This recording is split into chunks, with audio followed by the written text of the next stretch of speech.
What's going on, everybody? And welcome to another side projects with in this video, I had made the decision that I wanted to build a server. Now, I went into this project thinking that my only intention was to establish an FTP link up, so that way consoles that I own that are modified could load off of a network array versus having to load off of, say, a flash drive unit or a hard drive that I have to install into it. I thought it would be really nice to condense my entire library down into one simple instance that is on my network, that is exclusively on a switch, so I can have an independent intranet for not only my studio, but for my family to access, as well as my living room to access. And I got really deeply fascinated with just how many opportunities computers allow me. So I ended up actually completely changing situations where I have already fallen in love with emulators. So I decided to explore the idea of creating a emulation Steam library distribution server.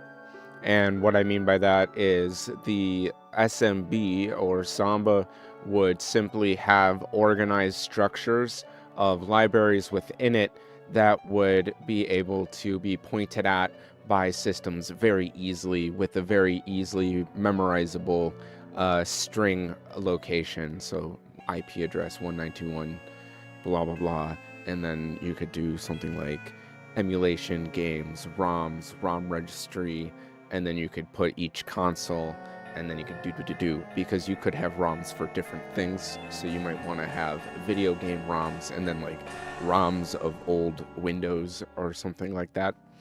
So yeah, and then along the way I also learned VMs, how to bind your GPU across, and how to get everything to kind of work across that. And then I also figured out that the VM could also act as a cloud, so you could also set up Steam Link and things like that. And a lot of my previous projects that I've shown on this channel, such as the Batocera PC, I think I made a video on modifying the Xbox and modifying the PS2 to load off of network, but a lot of those videos will work here as well. If you're using Batocera, you would follow the same advice from the Batocera video, and then just simply go to the Batocera wiki and look up how to connect to an SMB, and there will be a guide right there telling you how to do it. So just remember, symlinks and all that kind of stuff become very important when you're looking at, custom firmware and things like that. So stuff like that will probably become relevant if you're working on, say, connecting a PS3 to an unRAID server, things like that. You might have to set up an FTP portal and things like that. So there's a lot of information not in this video because I don't know how to do it. I don't know how to do any of this. I didn't know how to do any of this from the beginning. I don't know how to do much of it now. So what you are seeing is a compilation of when I was mentally capable of recording and laughing at myself to build this unRAID server, go through the trials and tribulations.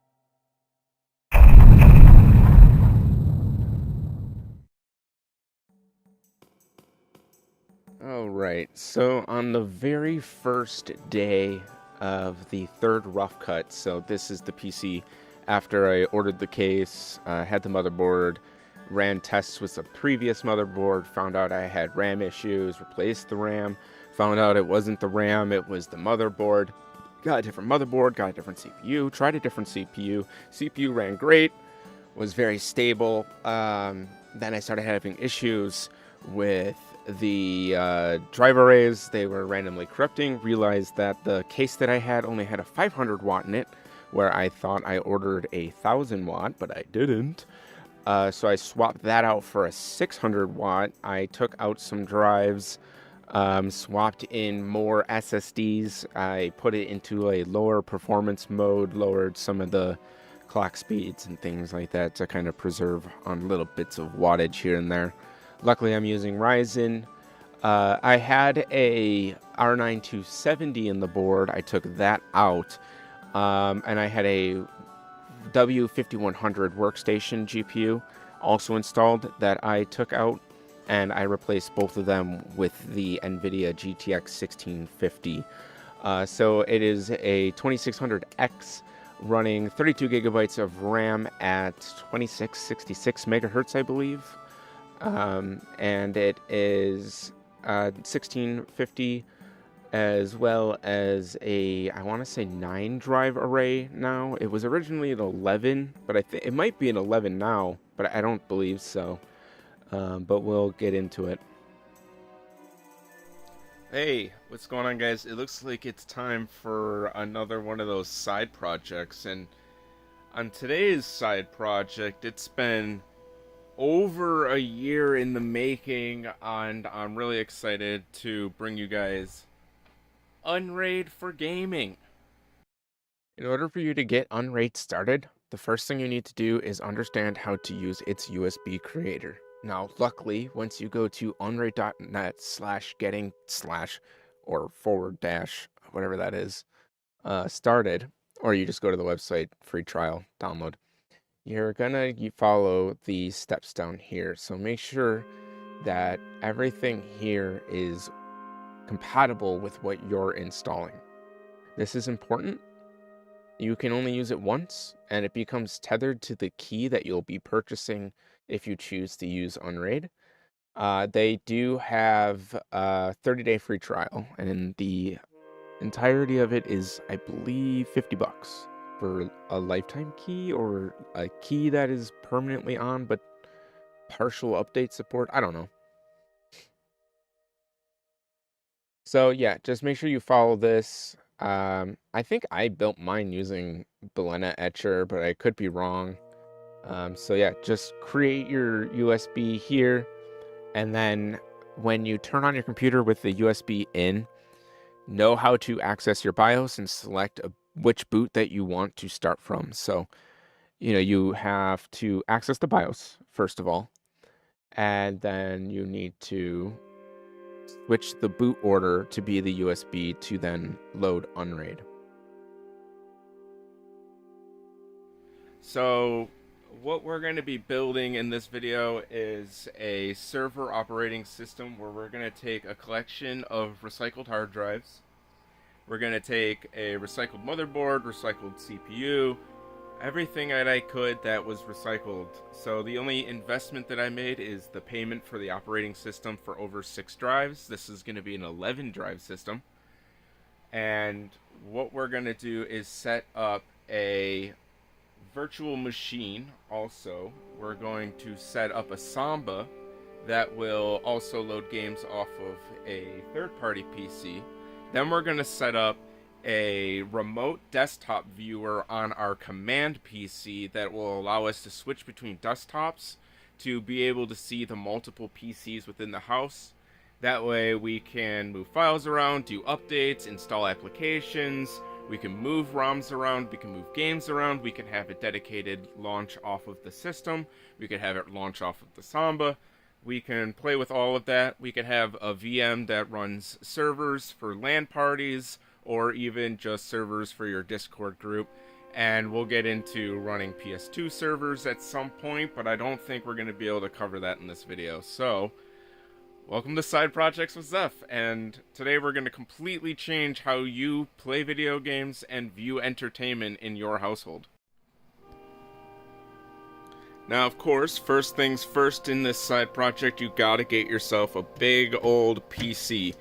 And I don't think it needs to be a very good PC if you're just going to be doing this for maybe a little side project that you're doing for yourself. So over here is the server. Inside here is 11 recycled drives equating to about 25 terabytes. You're going to want to pick up a switch because we're going to want to Ethernet everything that we can. So we have the Ethernet receiving internet from the router that runs from upstairs, and then I have the Ethernet run to the main desk through the floor, And then I have another one that runs to the computer in the living room here. And then I will be setting up a Wi-Fi point repeater for data sharing. If you're like me, you probably already have a couple PCs laying around that are literally just designed to be used for projects, and that's it. These two systems are that, and actually I could not get a really good system working with these, and I had to actually utilize my own hardware, and I had to bust out everything that I could. Originally I had a 4100G Ryzen that I was using the graphics output for, but I was having tons of issues, so I added a 1650 that I was using to run my living room. And even then, I was running into binding issues with the GPU, so I had like all the worst stuff to start off with. So going in, what you want to do is use a system like this, and even if it doesn't work right away, kind of work with the BIOS and try to figure it out. That way it installs correctly, because my goodness. But unRAID seems to have a really simple installation process that we can go over real quick. So what we're going to be using is unRAID. There are other options like TrueNAS Core and other things I played with, but I didn't have as much luck with. I ended up purchasing the unRAID Core plus unRAID Connect license, which was great. I'm trying to fix my USB, so I might have a different USB at the end of this video. So just head on over to unraid.net.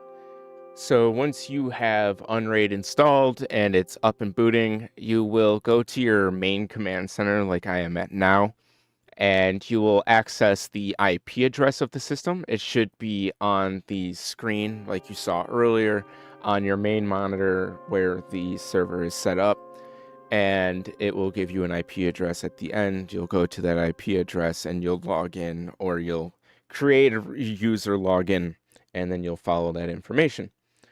So from there, you should get this screen here. So this is going to be the pools of hard drives that you have. So if you have, let's say, two 2 terabyte drives, you would set one 2 terabyte as a parity, and you would set one as the accessible memory. And then you can go down here, slots, change that to 3. And then it'll have a unassigned second parity, which is normal. And then you can just go ahead and start it. It will also then ask you to format, which we will get to. So I'm going to be setting this to 6.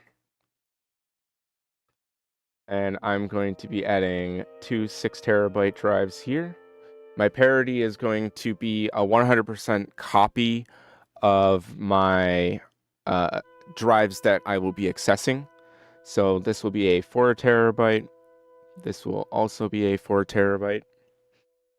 This will be a 2. And this will also be. Okie dokie. So once you have your system fully set up and you are good to go to actually begin formatting and building the array, we need to install the unassigned devices. So first we need to set up my parity. So I have a 6 terabyte set up for my parity. And then I'm also going to be adding these Toshiba 1 terabyte, so it's 7.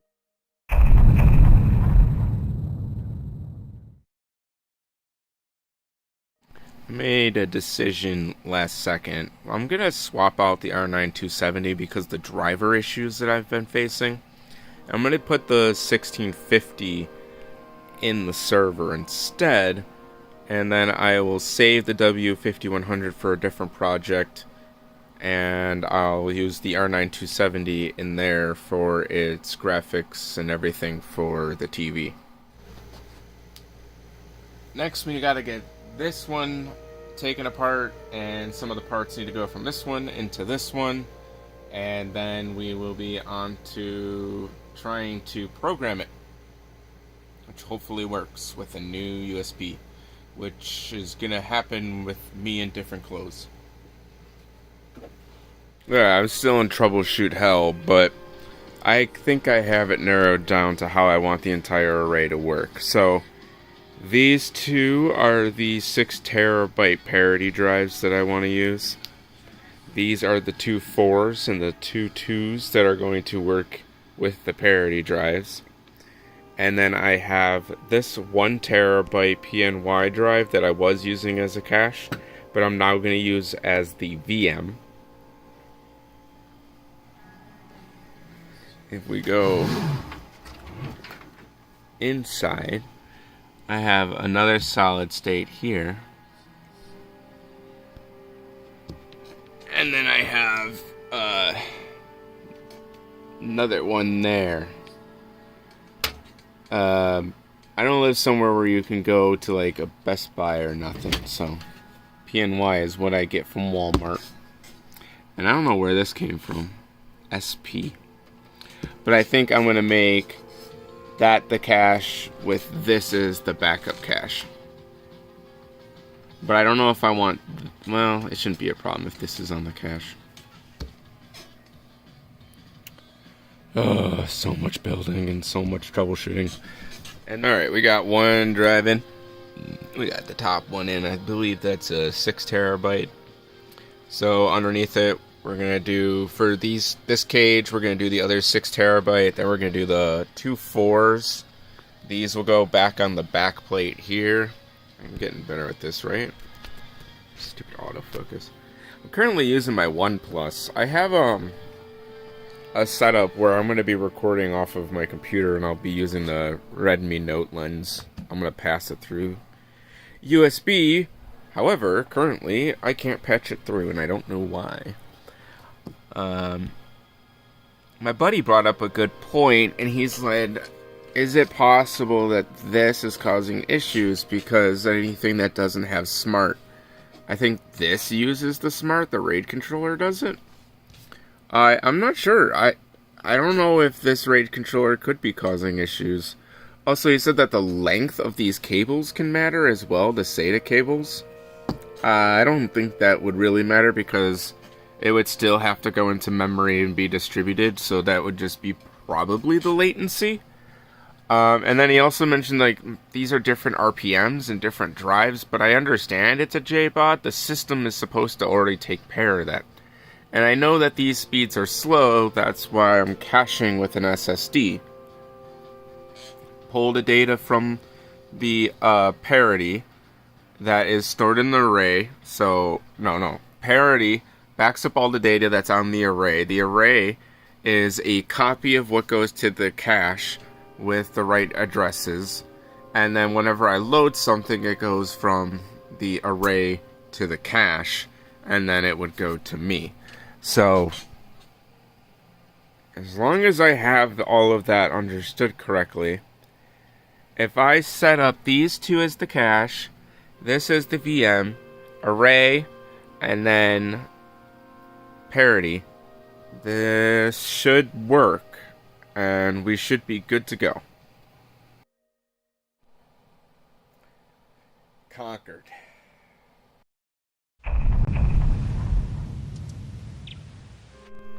I don't know when I started this video, I don't know when I began this project, but I can say that there's a lot missing from this video that just, oh my god, like I just don't have the resources to record. Well, I will have the resources to record everything in the future once I have everything working, because that USB patch is going to go to that and blah blah blah. But yeah, there's a lot that's going to go into it. But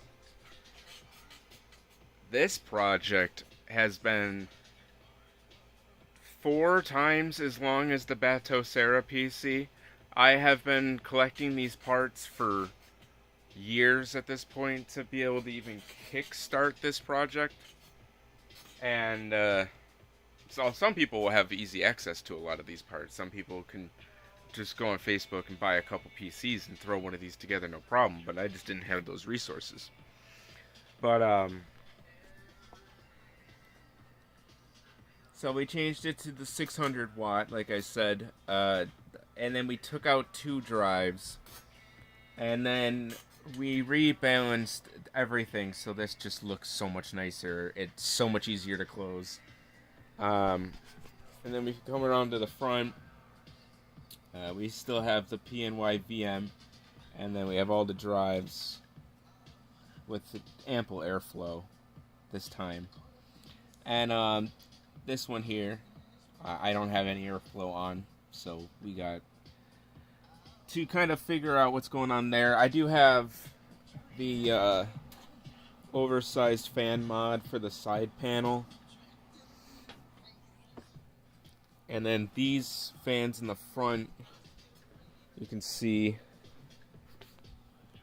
are blowing air into the case from the front.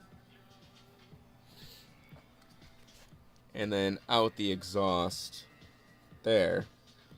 So what I would like to do, and I already did do, so if that is out,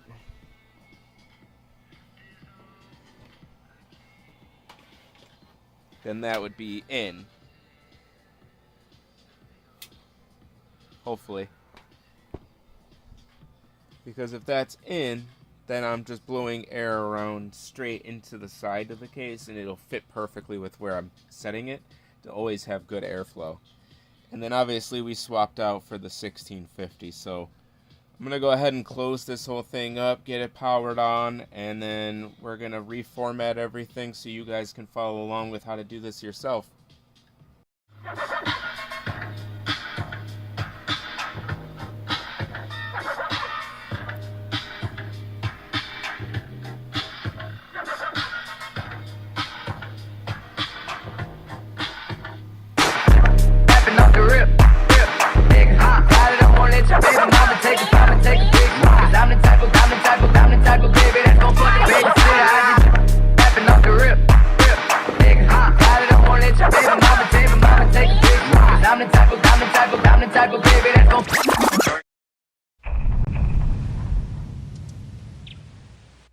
I think I need to turn on virtualization real quick.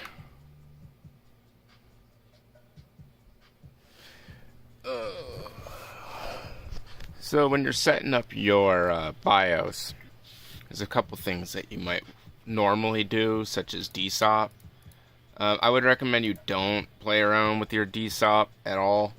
Let's head on over to advanced real quick. We need to go to advanced CPU configuration.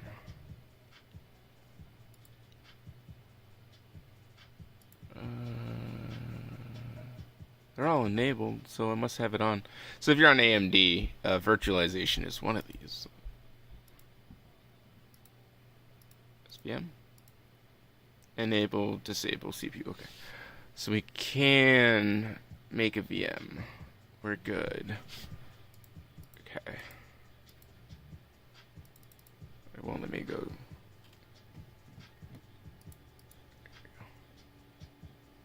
Easy mode. Let's go. So we want to remap our boot to the PNY, and that should let us get into unRAID.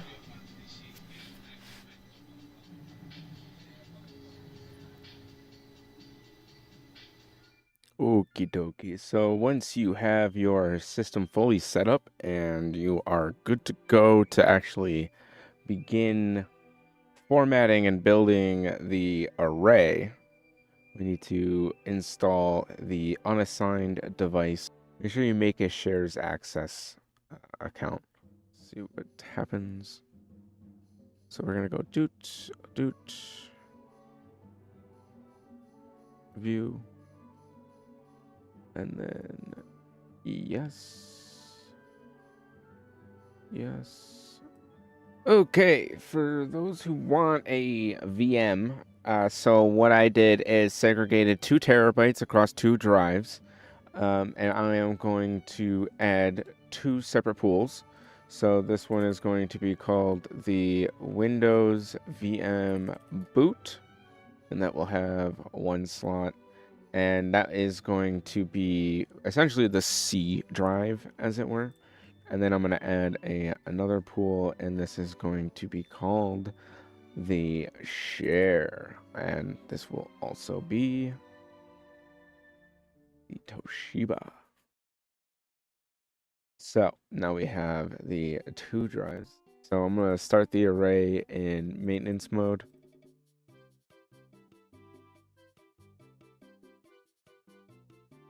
And then we're just going to give it a second. And then we're going to sync. Now, whether you are following along with the previous version. All right, it is 19 hours and 30 minutes later, according to the uptime of the server. Oh, good morning and welcome. So yeah, if you are done and your parity check is now green, like mine is, you should see format over here. Or if you don't, you might see format down here. There will be a little checkbox that you have to click on, and then it'll say format, and then you want to format that. As you can see, I'm using an XFS array. That was just the default array. I actually don't know the benefits of a XFS. We are now, as you can see, if your array is started, that means we should be able to go over here to our shares folder. And then from here, we can actually start creating our shares. So we're going to add a share, and we're just going to name it Samba. And we are just going to allocate it to high water, and our primary storage is going to be the array. But then you can also do secondary storage array. If you do cache array,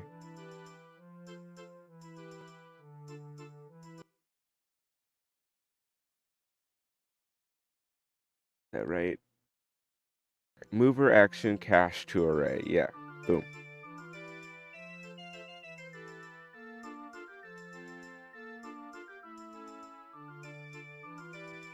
Okay, so I made a minimum free space 49.4 gigabyte Samba share. So what we can do now is go on down to the very bottom and check our export settings, and we're going to turn that on. And then our security setting, public, and we're going to apply that. Once that's all set up, we can click on shares, and we can just double check to make sure that the Samba is there. Then we can head on over to our users and double check that we have made a user. We're going to need a user to connect to this. So I'm on my local machine from your local machine, which is your main PC, obviously. What we're going to do is head on over to a file explorer. And I'm going to show this a couple of ways. That way you can kind of troubleshoot this. So the very first thing I want you to do is from Network and Sharing Center, change Advanced Sharing Settings. And then on your public network, do Network Discovery and File and Printer Sharing and turn those on. And then you click on Network down here. And as you can see, there's my server. If I double click this, it'll say I don't have permission, which is interesting because that's not what it should be doing. So we're going to go to this PC, this screen here.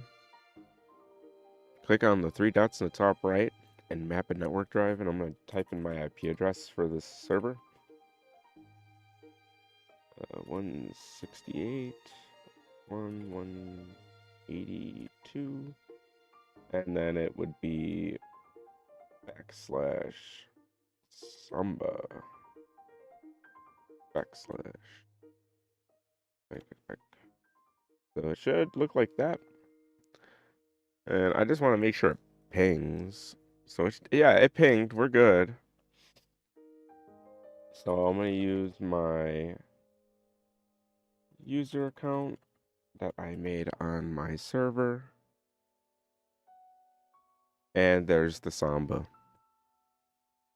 So I just simply mapped it, as you can see. And there is the 9 terabytes that will be on this array here, which is awesome. That's hype.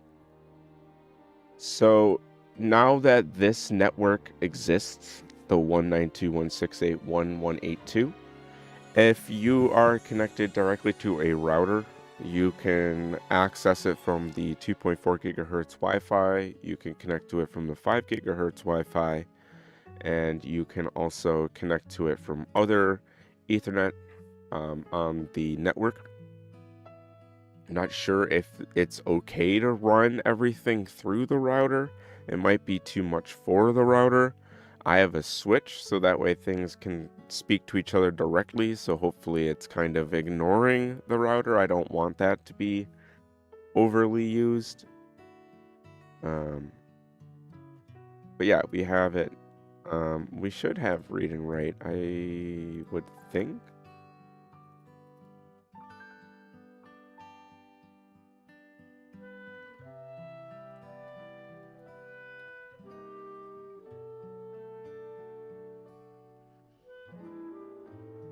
Yeah, we got read write. Nice. Okay.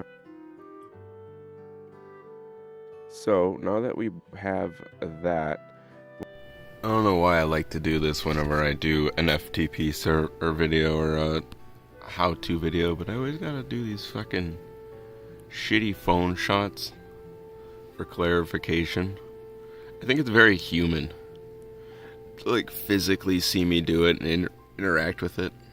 The hiccups aren't real.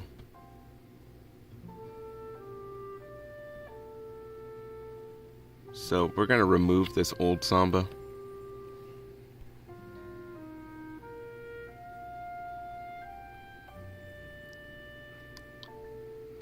And just like on the other system, we're going to map a network drive. And come on, lights.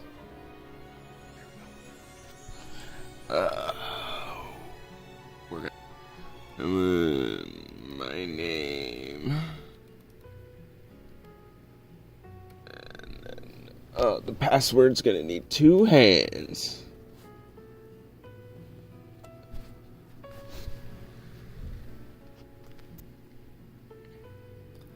And then this should work, so I'm just going to have it remember it. And there's our test folder. What we should be able to also do for creating a VM is we're going to add a network, map a network drive, and we're going to do the exact same thing, 192.168.1.182, and then I'm going to do ISO.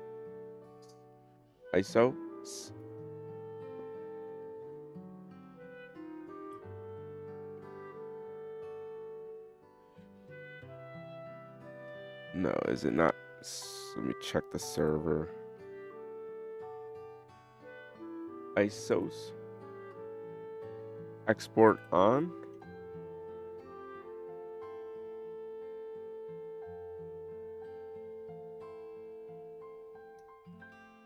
So now we have our ISOs folder, and ISOs folder is going to specifically be the folder that we are going to be addressing when it comes to developing our virtual machines, so that way we can have access to a GUI, a operating system. We can begin scheduling our CPUs, and then we can have a Samba that will be doing our network file transfers, file loading, some executions off.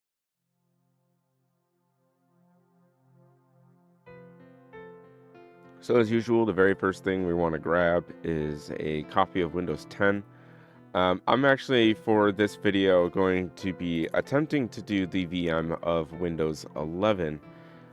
They said that they have virtualization of TPM, so yeah, I'd like to try that.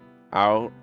So I'm actually gonna do a non-deep loaded version of the ISO, which I'm sure a lot of people are gonna think is pretty cringe, but um, I just kind of want to do this like anybody who's brand new to this is gonna want to do it, the easiest and most familiar route, and probably the cheapest route, because if you're going to be running a single parity 5 disk RAID 1, no cache, just straight to the array for gaming purposes or something like that, like maybe you followed along in the Batocera and the home handheld console videos, and you decided to connect the SMB, uh, and maybe you're just more understanding in the Microsoft layout. Um, that's just going to be the easiest way to do it, even for me. So we are not going to be targeting a flash drive. We're going to be grabbing the ISO. And yeah, I'll see you guys when I have mine, and you'll see me when you have yours, hopefully.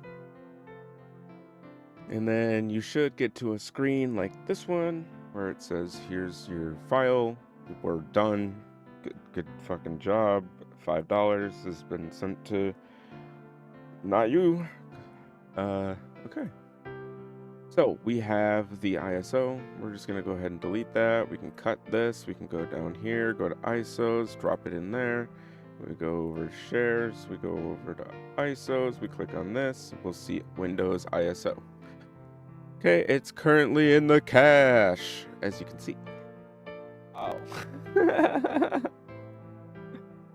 Oh. Okay, so we don't need that. VM manager, enable VMs, yes. And then we need the Virtuo Win ISO download. So this is going to download the drive-adat that you're going to need for having your drivers load. A lot of these are going to be pass-through drivers or patch drivers or virtual drivers. So we can apply that. Yep, we're going to apply that. And then we're going to head back on over to VM, Windows 10. Now we're going to get started. So we're going to go ahead and give it most of the CPU. We're going to describe this as main. No, we're going to name this VM. Why not? So my PC is a little bit of a finicky one, so I need to go to cBIOS and Q35 7.2. So from what I understand, if you are on AMD, you want your machine to be a Q35 7.2 or better, or whatever one is necessary for you. If you're on AM or Intel, you would find out which one you need for i4400FX 1.4. As for the BIOS, I just have luck with cBIOS. I have had zero luck getting any of those to load. But I think I need this one to load. So, yeah. I can try it. What's the fear? What's the fear? What's the fear? So, make sure you select your OS in OS install ISO. And make sure you select the Virtual Win ISO that we download here in the virtual drivers. And now we get to the fun part. Where do we want our vdisk location to be? So we're going to do Windows VM boot.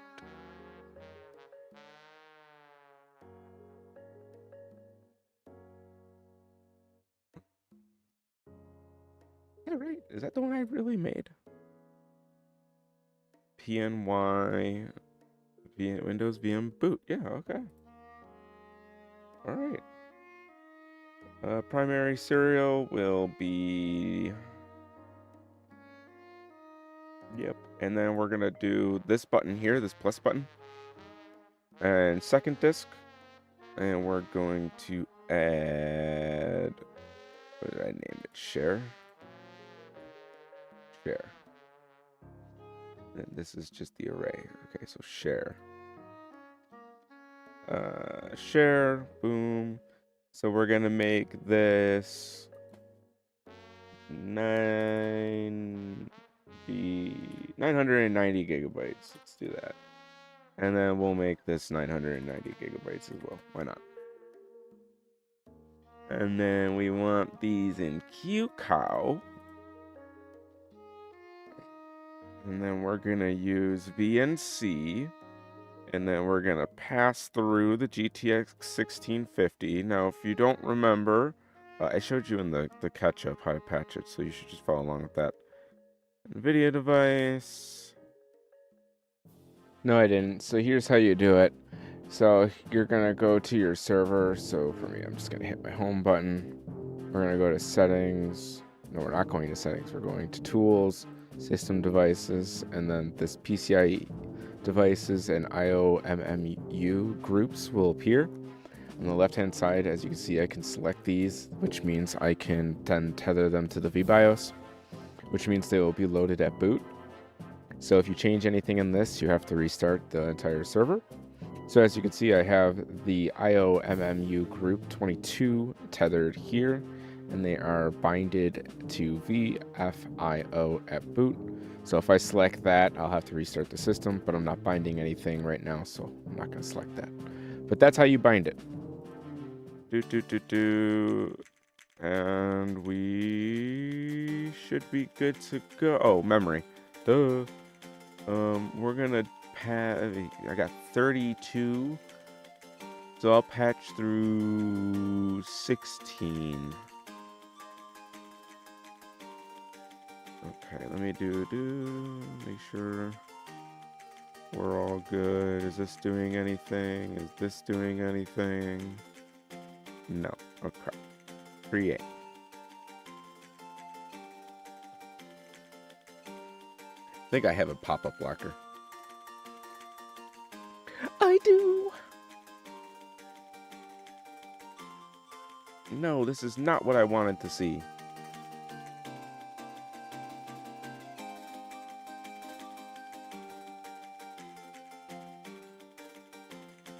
You're supposed to be booting from a disk. What are you doing?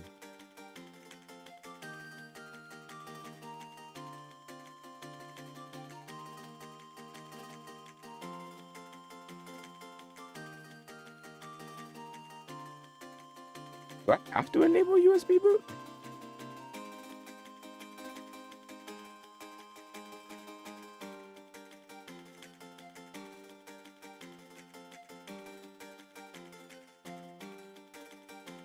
Where is it pulling the unRAID information from? This is interesting. What is happening?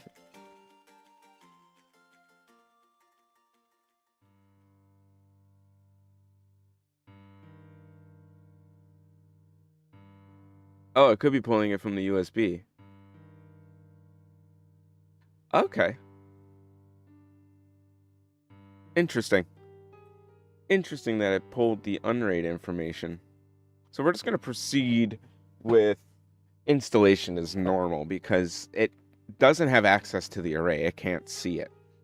So from that perspective, we really don't have anything to worry about it with it interrupting it.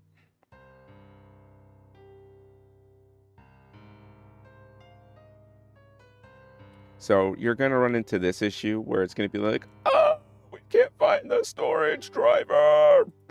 So you're just going to load, browse, Virtuo, and then we're going to go to AMD, and we're going to load the 2K25. And then you should get the Red Hat Virtuo SCSI controller. Now, the AMD 2K25 one is the one for me. So you might have to just kind of play around, pick ones at random until you find the one that works for you. Sometimes multiple of them will work for you. So yeah, just try to get the most relevant one and the most recent one for your system and go ahead and give it an install. And I should see 2 drives.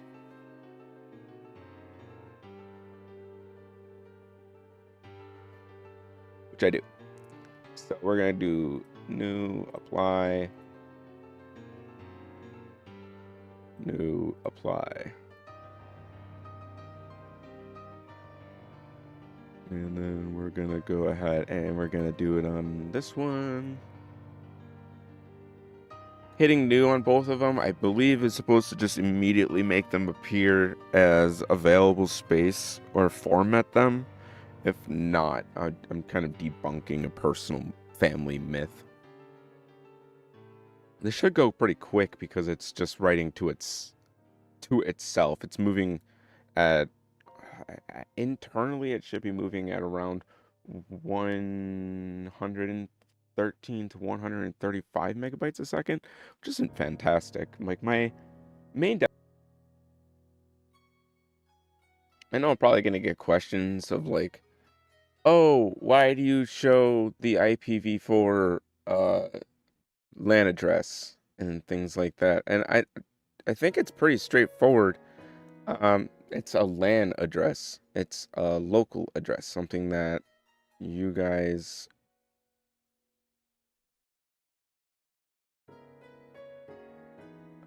How do I do this?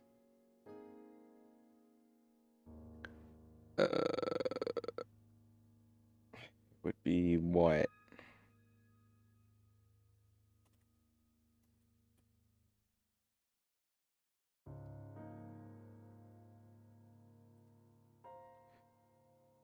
Pass in row.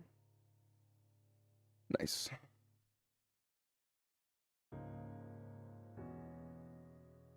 All right, you should be in whatever version of Windows your heart desires, or whatever window or OS you installed, whatever, dude. You're gonna go to Device Manager, shut up,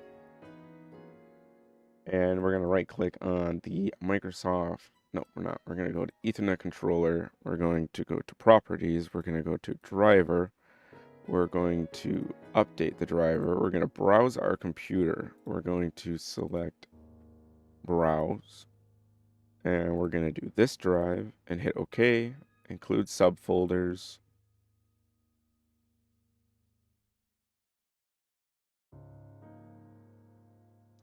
And it should do that. And then we're going to do the same thing here. Browse my computer.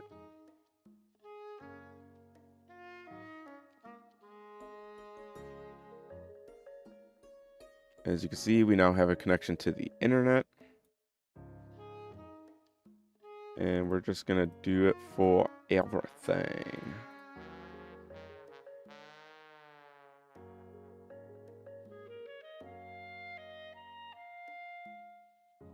Doing that, we're going to head on over to our Windows instance on our command PC.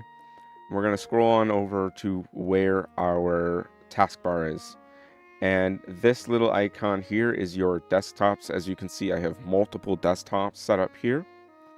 So if I were to go turn on my living room PC, I can create a instance of it on my home PC. So I'm going to show you guys how to do that through a virtual machine. So here is my desktop instance for my virtual machine. And all I'm going to do is also enable on this PC the remote desktop connection. So we're going to do, what was it, Zephyr's VM? Is that what I did? Instance real quick.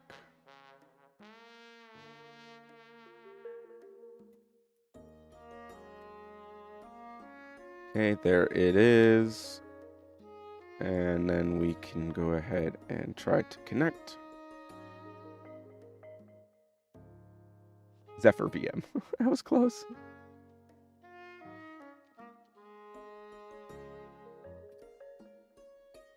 Okay, now we need to authenticate.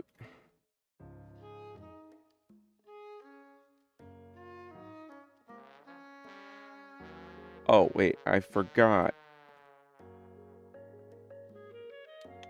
We need to log into this account. So you need to click on that and then log in.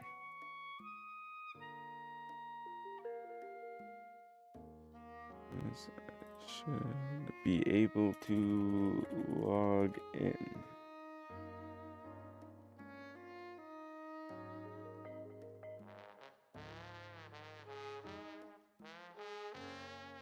Right, I have no idea what you guys can see, so I am going to close this and go review my footage.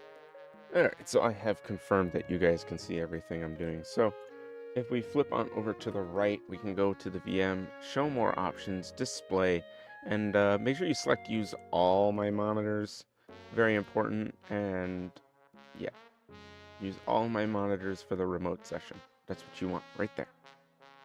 So we're going to go ahead and connect, and we're going to do a remember me.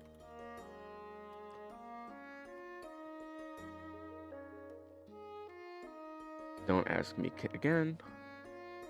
So now it's utilizing my entire computer. My right side monitor is technically my main, but as you can see, I can flip between the VM instance and the regular instance very easily. So I also set up my living room, so we're going to do the exact same thing so I can show you one more time. We're going to do remote. We're going to do Ian's living room PC, show more, display, use all, connect.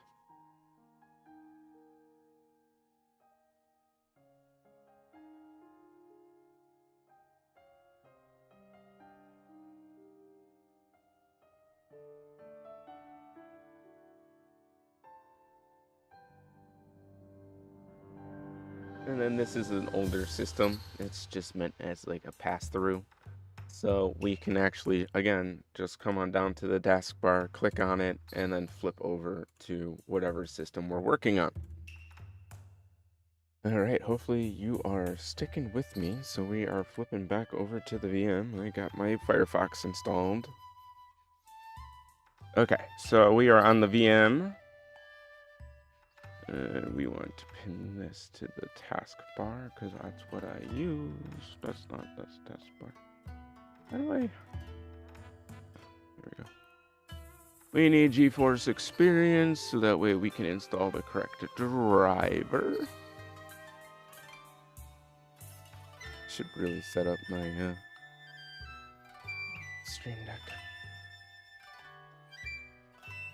Anyways, we now have the installation of the graphics card, and it's going to freak out. And what you want to do is restart. Simple. All right, let's relaunch RMD. Connect to the VM. And all right, I think that means we are on to the very last thing I need to do, which is set up the Google Drive so I can get these videos off of my phone and onto the PC so I can get going on editing this very video. So I want to show you how to do that. So we're just going to found it. Why did they move it? Or is it just broken? That was, well, actually, I'll just do it in my documents, to be honest with me. So I'm going to name this G Drive folder. And then inside here, I'm going to write Ian, which is my name. And then I'm going to do ingest. And then inside it, I'm going to do output. And this is going to be for my handbrake later. And then right here, I'm going to do video,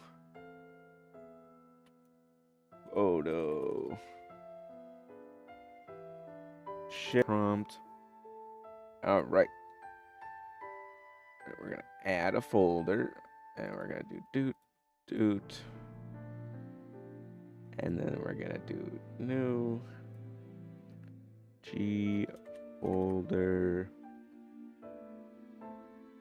And at the very end, as I'm exhausted from the 4-day adventure that has rocked me, to create a Steam library on the SMB is very simple.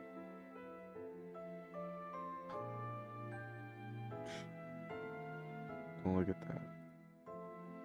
Alright, if I disconnect this, you'll see that I have the Samba obviously mapped in my network locations.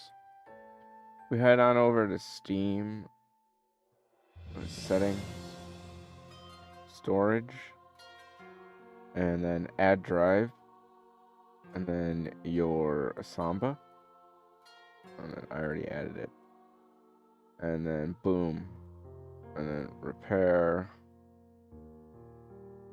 Okay, we repaired it. We're good. We're Gucci. We're Batman pants. We go into our Samba. Boom. Steam library. Boom. VDF. Boom. DLL. Boom. Steam apps. Library. I don't know. I have too many games, gamers. 8-bit Bayonetta.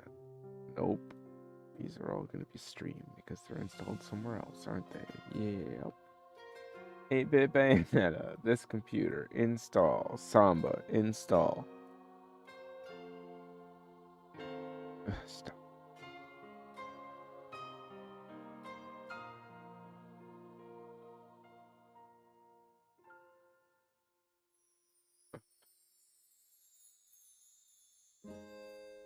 Okay. 8-bit Bayonetta. Right click. Properties. Install files. Browse. Browse where? Samba. Steam library. Maps. Is that what it's called? Steam apps. Common.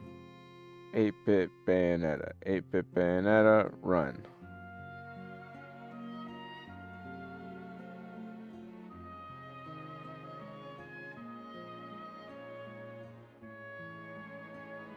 Boom. It's not that hard. It's pretty straightforward. Just play around with this software and you'll be good to go. Alright, so looks like that is the video. Yeah, that one was a lot of work to get running the way I wanted it to. Having the ability to flip between the different PCs on the system is really useful, especially when it comes to like driver updates and things like that.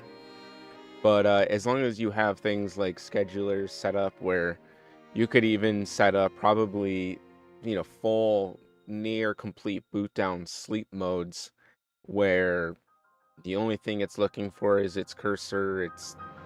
You could probably disable the LEDs. I mean, this is such a granular system. You could probably get into the command shell and do all kinds of stuff. It's a lot of Linux and understanding XML and kind of understanding what you're looking at.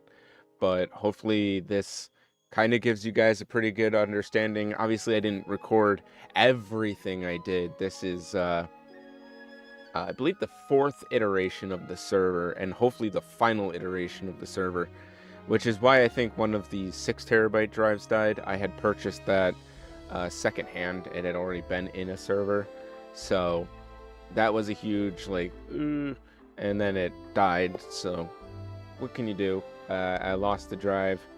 I'm not going to get compensated for that, but it is what it is. And I have almost 10 terabytes to play with, a 1 terabyte VM, and another 1 terabyte ready to go for like a Linux installation. I was thinking SteamOS, and then having that launch into a Steam Link for the phone. I don't know how well the latency on that would work, but in any sense, having the SMB on the phone, which is something I probably will make a video on, and having the controller set up, I should be able to have emulators and have whatever I want essentially available handheld. I'm going to set up my emulator memory cards into the SMB. That way I have them all shared, and I can make different profiles and things like that for people to log into their own profiles into the emulators. So there'll be a lot of that kind of stuff, and if you guys want to see any of that, let me know. And I also have a smaller project that I was curious if you guys wanted to see, and that is Bloodborne running on PC. I've already had the proof of concept. You can see it in my community tab. I took a screenshot of my computer functionally running it. But I was curious if you guys were interested, similar to how I did God of War Ascension, a full playthrough as a proof of concept that the game is running in the emulator start to finish. It would be a very long Let's Play. It would probably take me a long time to cover, but it would definitely make for an interesting side projects. So yeah, let me know. Later. Thank you so much for watching.